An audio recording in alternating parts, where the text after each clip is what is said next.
Juan Iranzo, catedrático de Economía Aplicada. Muy buenas tardes. Buenas tardes y muchas gracias por la presentación y además le felicito por los temas que ha tratado hace unos minutos. Vamos a ver. Don Juan Avellán, profesor del IEB, muy buenas tardes. Buenas tardes. Bienvenido. Muchas gracias. Empezamos por la bolsa, ¿le parece? Me parece estupendo. Bueno, pues venga. Repliegue, parece que las tensiones inflacionistas se apoderan de los miedos de los inversores. Sí, y además una sesión que estaba cayendo como todos los mercados y justamente ha abierto Wall Street y ha sido la puntilla el repunte del bono americano y bueno, pues una situación que como bien has dicho pues está marcada por todos los indicadores inflacionistas que tenemos encima de la mesa. Bueno, pues tenemos desde China, que empieza a preocupar también el tema de China, petróleo, gas, transporte marítimo, etcétera, etcétera. Y bueno, pues ahí estamos con una bolsa totalmente arriba y abajo. Hace bien de citar a China porque no hemos salido del susto de Evergrande y ahora hay algunos recalcitrantes que imaginan una crisis energética en China y se está preocupando los mercados muchísimo de ello. Sí, está complicado el tema en China. No solamente Evergrande, sino, bueno, se está hablando también de una inflación en China que puede llegar a ser pues bastante considerable. Profesor Iranzo. No, pues efectivamente, pero no será porque no veníamos diciéndolo aquí desde el mes de abril, que la inflación se estaba yendo, que la inflación iba a ser preocupante y todavía algunos dicen que es una situación muy coyuntural, muy pasajera. Bueno, yo me preocupa enormemente porque a esa subida espectacular del precio del gas, que se ha duplicado a lo largo del año, a esa subida muy importante del petróleo, que ha crecido su precio un 60% también en lo que llevamos de año, y clarísimamente yo creo que influenciado por ese cártel que la OPEP desarrolla siempre que puede. ¿Cuándo puede la OPEP cartelizar el mercado? Cuando los precios tienden a subir, no cuando bajan, ahí es mucho más difícil. De tal manera que ahora evidentemente está en su salsa. Y luego, por otro lado, hay que insistir una vez más, y eso es lo que ahora puede pasar en China, que era el país que exportaba deflación, pues ahora puede tener inflación porque probablemente algunos le quieren meter al asunto al medio ambiente. De tal manera que lo que hay que recordar es que el medio ambiente es muy caro. Yo tengo grandes dudas de si podemos hacer algo contra el cambio climático, porque yo entiendo que es natural y, sin embargo, no estamos preparándonos para el cambio climático. Por cierto, hoy ha sacado tajada, dentro de los resultados positivos que hemos comentado del IBEX 35, estaba Repsol como la gran, dentro de lo poco que algunos han mejorado posiciones, 0,53 arriba, pero claro, Repsol pues efectivamente es quien ha asumido el liderazgo alcista porque... Está claro, ante la subida de precios y ante el panorama que tiene delante, hay empresas que se benefician, es el caso de Repsol y está claro la situación en la que están, le benefician enormemente los precios altos. Aquí ante la subida del precio del petróleo hay dos grandes vencedores, un poquito las petroleras, y eso se ha visto en la cotización, y un muchito el gobierno. Y Naturgy. Y un muchito el gobierno porque aplica la misma fiscalidad sobre un nivel muchísimo más alto. Así es.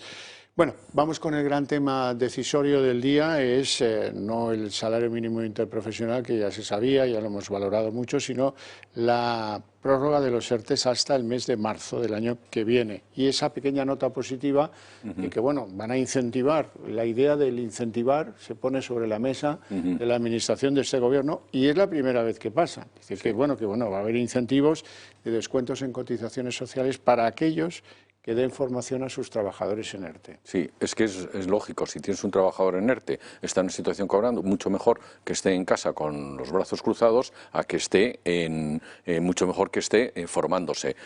No solamente se bonifica, sino que además se habla de ampliar los fondos de ayudas para la formación.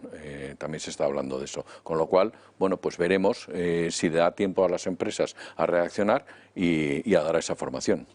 Estaba muy contento Lorenzo Amor, presidente de ATA, por esa nueva visión que parece que se incorpora al marco de decisiones del gobierno de Sánchez.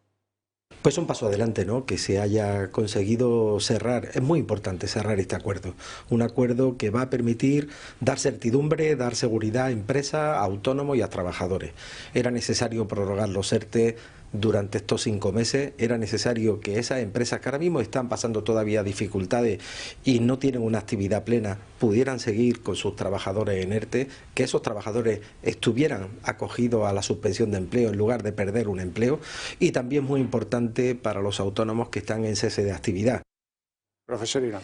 Pues efectivamente es una situación excepcional que ya se está empezando a normalizar, porque va a llegar hasta el 1 de marzo, de tal manera que cumpliremos prácticamente 2 años. De tal manera que de esas 272.000 personas que quedan en ERTE, yo me preguntaría, ¿de verdad, cuántas van a poder volver a trabajar a corto y medio plazo? Y yo creo que muy pocas. Y también me preguntaría de sus antiguas empresas, en este momento cuántas están todavía vigentes, que también es otro asunto a plantearse. Pero en cualquier caso me parece positivo que se haya alargado por lo menos hasta el mes de febrero, si bien es verdad que hay que ir destopando paulatinamente la economía española y enfrentarse a la realidad. Y luego, por otro lado, pues efectivamente ese incentivo a la formación me parece fundamental, pero es que el Gobierno permanentemente cae en contradicciones. Probablemente eso lo ha aceptado porque era el requisito que habían impuesto los empresarios para firmar, pero en cambio está aumentando las cotizaciones sociales sobre los autónomos y sobre los chicos o las personas que están en prácticas en las empresas a través de la subida del salario mínimo interprofesional. Esto hay una manera de resolverlo. A los que les gusta el intervencionismo, hay un intervencionismo positivo, que es decir, bueno, incentive usted a aquellos casos de empresas que tienen sus trabajadores en ERTE, pues déles un incentivo para que dejen de estar en ERTE y se reincorporen, una ayuda a ver si alguien se decide, ¿no? Pero bueno, es que justo al principio, si estabas en ERTE no podías despedir en 6 meses, con lo que una empresa no podía dejar de que sus trabajadores empezaran a ser ocupados, porque a lo mejor de los 100 que tenía solo necesitaba en ese momento 60. Están negociando la cúpula de control y los minoritarios a ver si hay un acuerdo in extremis que salva de la caída en el pozo negro más profundo de Abengoa, que fue el gran líder industrial de Andalucía y uno de los grandes de España. Sí, yo creo que están abocados a entenderse. Hay 249 millones de euros encima de la mesa por parte del SEPI de ayuda que podrían recibir y bueno, yo creo que es el momento decisivo para que se pongan de acuerdo entre minoritarios, no minoritarios y si quieren sacarlo adelante tienen que llegar a un consenso, sí o sí, está claro. Pues parece ser que tanto la SEPI desde el punto de vista público como Terramar como fondo privado han puesto como condición sine qua non para seguir hablando que se pongan de acuerdo los minoristas, que son los que hasta ahora han conseguido cambiar la presidencia de Abengoa, con los directivos que en este momento están en activo. ¿Para qué? Para encontrar un camino conjunto hacia dónde dirigirse y, por tanto, encontrar una cierta solución a corto y medio plazo para Abengoa, que en este momento, como bien dice usted, está al borde del pozo. De que en Italia toma decisiones en todo esto del mercado eléctrico, que anunció que en el vecino país se van a eliminar todas esas pedruscos que han echado también ellos como costes añadidos a los recibos eléctricos y que momentáneamente van a desaparecer de esos recibos para tratar de buscar nuevos equilibrios que hagan que los sufridos consumidores italianos puedan atender el recibo. Lo sacaron a hombros a Mario Draghi después de tomar esa decisión que alivia el recibo y carga las cuentas públicas. Lo dejo ahí. En España, mañana nuevo récord histórico. Pagaremos en la subasta de mayoristas casi 190 euros por megavatio hora. Y eso es una barbaridad que nos lastra en todo y para todo. Y bueno, pues aquí vamos dejando pasar las semanas, los precios siguen hacia arriba y claro, no parece que la gente está muy preocupada por esto, aunque el CIS no lo reconozca. Mario Draghi ha hecho algo que pues es limpiar el recibo de la luz, como bien decías, lo ha limpiado, pero es que no solamente eso, sino que además nos encontramos en el tema de la luz con distintos problemas. Como bien decías, es muy cara la transición ecológica. Si estamos pagando unos derechos de emisión de CO2 y estos entran en una subasta, el beneficiado son los estados en gran medida, pues a lo mejor tendremos que replantearnos ese ese peaje tan importante que se está haciendo, que es uno de los elementos que encarece también el recibo de la luz. Es decir, también tendremos que plantearnos qué tipo de transición queremos hacer, que hay que hacerla, esa transición hacia una mejor ecología, pero a ver cuál es el coste y cómo tenemos que asumirlo. Pero Mario Draghi ha mostrado un camino. Ese es el camino que toma Italia. Muy bien. Y esto deja a las claras que ese camino se puede tomar también en España y vamos a ver si alguien entiende el mensaje, ¿no? Sobre todo porque ha visto el programa aquí. Evidentemente, claro, porque venimos diciendo desde hace muchos meses que el 45% de la tarifa regulada en España corresponde a impuestos que se han ido reduciendo o eliminando y a recargas injustificadas. Por tanto, el camino es eliminar esas recargas, como por ejemplo el déficit de tarifas, y trasladarlo directamente a presupuestos. Pero es que además hay que tener en cuenta que eso lo ha hecho Draghi en una situación complicada, con una subida espectacular del recibo de la luz, pero ojo, de 50 megavatios hora, megavatio hora a 150. Y en España estamos hablando de 190, por tanto todavía es muchísimo más importante. Eran dos de los países con mayores recargos, España no lo ha resuelto todavía. Y luego, por otro lado, es que hay que plantearse muchas cosas, como hemos dicho aquí. En primer lugar, no es cierto que Europa nos imponga que la tarifa regulada se establezca en el mercado diario en las operaciones mayoristas, no es verdad. Hay diferentes mecanismos y nosotros decíamos que lo que habría que aplicar no es un precio marginalista. Yo soy defensor del coste marginal para fijar el precio en aquellos mercados que sean competidos y replicables, pero no el eléctrico. Tendría que ser una subasta a costes medios, a lo que entrara cada uno y calcular el precio medio. Y luego, ojo, que ya se está replanteando, si hoy lo han visto, y también lo venimos diciendo aquí hace muchos meses, se está replanteando en Italia también el parón nuclear que se llevó a cabo en el año 87, se está replanteando en Alemania el parón nuclear porque lo están sustituyendo por carbón, que es muchísimo más contaminante. Esa es otra vía, no han dudado un minuto los alemanes en poner en marcha sus centrales de carbón para minimizar el impacto de los aumentos de precio de las materias que no controlan, como por ejemplo el gas. Aquí ya nos hemos descarbonizado y lo peor es que también el coste de la descarbonización va incluido ya en nuestros recibos. Sí, además hay que tener en cuenta que, por ejemplo, la medida de Draghi es una medida que toma un país que está, como España, con un endeudamiento brutal. Entonces dices, ¿dónde tengo que recortar? Pues tengo que recortar en algo como es el coste de la energía, que a las empresas les afecta directamente, al tejido productivo le afecta al consumidor. Señores, hay que tomar ejemplo que hay que rebajar impuestos donde está el tejido productivo, donde está el impuesto de sociedades que estaba encima de la mesa. Y ahora mismo, como bien decíais, tenemos encima de la mesa dos centrales nucleares que hay que renovar y que hay que volver a poner en funcionamiento. Tienen que hacer sus paradas, tienen que volver a ponerse en on, cuando están planteando, oye, vamos a cerrarlas, las medidas que se han tomado nos incitan a cerrar centrales nucleares. Yo no digo que vamos a hacer un boom de centrales nucleares, pero vamos a verlo con una visión económica y del momento. No, a corto plazo, un boom no vamos a hablar de construir nuevas centrales, que a lo mejor habrá que plantearse en el futuro. Pero ahora lo único que debe hacer el Gobierno, y es muy sencillo y muy barato, es alargar la vida útil de las centrales nucleares. Volvemos a insistir, todas las centrales nucleares que actualmente están en operación en España, aunque dos y va a entrar otra en parada técnica y de recarga, pero coyuntural, temporal, bueno, pues esas centrales son Westinghouse y General Electric, de tal manera que la metodología de construcción de las mismas es que siempre había una gemela, para precisamente aprender de los fallos, de los avances, etcétera. Las dos gemelas de General Electric y Westinghouse, las gemelas, en definitiva, de las centrales nucleares españolas, están en Estados Unidos y se les ha alargado la vida útil a 60 años por lo menos, con bajísimas inversiones. ¿Y eso qué significa?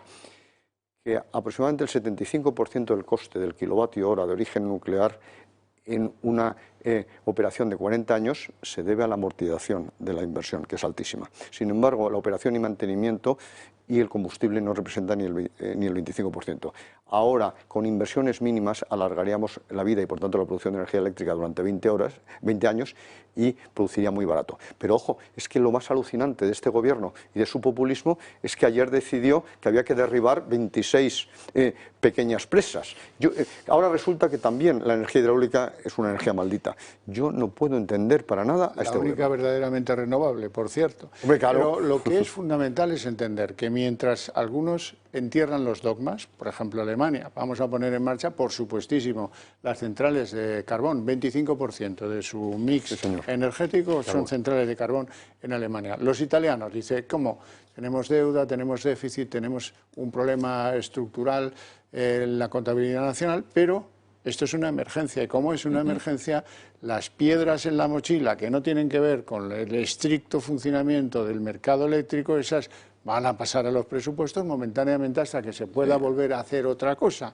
Aquí seguimos anclados en el dogma. Y eso es lo malo, lo peligroso. Sí, exactamente. Es decir, tenemos unos gestores que son demasiado políticos y demasiado populistas. Y ese es el problema que tenemos encima de la mesa. Hablabas de contabilidad del Estado. Yo el otro día pensaba que si estamos a niveles de Grecia cuando fue intervenido. Es decir, porque uno de los motivos por los que fue intervenido Grecia es por los errores, entre comillas, en sus cuentas que hemos tenido la semana pasada. Entonces, por elementos como estos son por los que fue intervenido Grecia. Señores, vamos a dedicarnos a trabajar, vamos a tomar medidas que impulsen